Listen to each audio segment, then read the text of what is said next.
With Sharon and her lawyer set on pressuring the authorities to reopen Heather's murder case, Ian and Jordan have a real problem on their hands.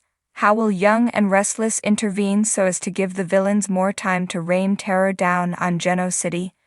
Well, we're already seeing clues on screen, and it involves someone else being targeted by the gruesome twosome.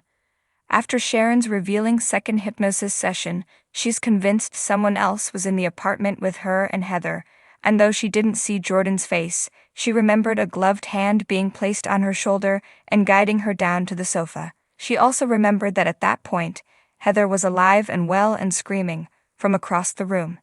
Sharon basically witnessed Heather's murder at the hands of Jordan, but it's buried deep. Not only was she blacking out and traumatized, but she was under the effects of the PCP that Jordan had been lacing her meds with all along.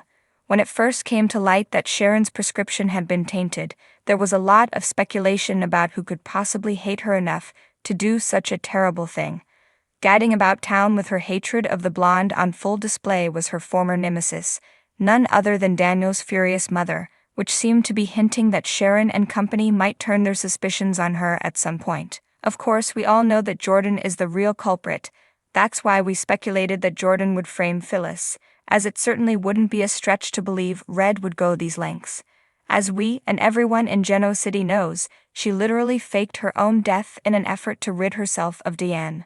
Fast forward to Michael and Lauren telling Phyllis that after confessing, Sharon is now changing her story and believes a third person was in the apartment and killed Heather. This new information, along with the idea that the investigation would be reopened, thus causing Daniel and Lucy more pain, didn't sit well with the rampaging redhead, who adopted a new mantra.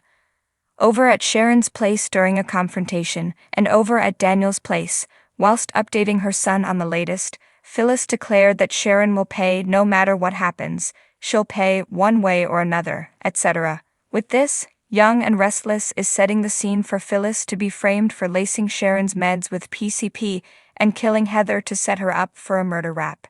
Indeed, she's in line to be Jordan and Ian's next target/victim, as she's the perfect suspect to take the heat off of them. All they'd have to do is plant Jordan's gloves and a little container of PCP in her bag or car, and Bob's your uncle, as they say. Going a step further, since Ian wants Sharon gone, they'll probably try to kill her and frame Phyllis for that as well. As we already previewed, Sharon's life is in grave danger, and recent casting tells us there will be more blood shed very soon. What a nightmare for both of Nick's ex-wives. He'll be stuck in the middle, as will Michael, who won't be able to help Phyllis because he's already been retained by Sharon. Ian and Jordan, meanwhile, will be delighted by how easy it is to incriminate Phyllis and make her pay for their dirty work. Mark our words, this whole mess is about to become a full-on disaster zone.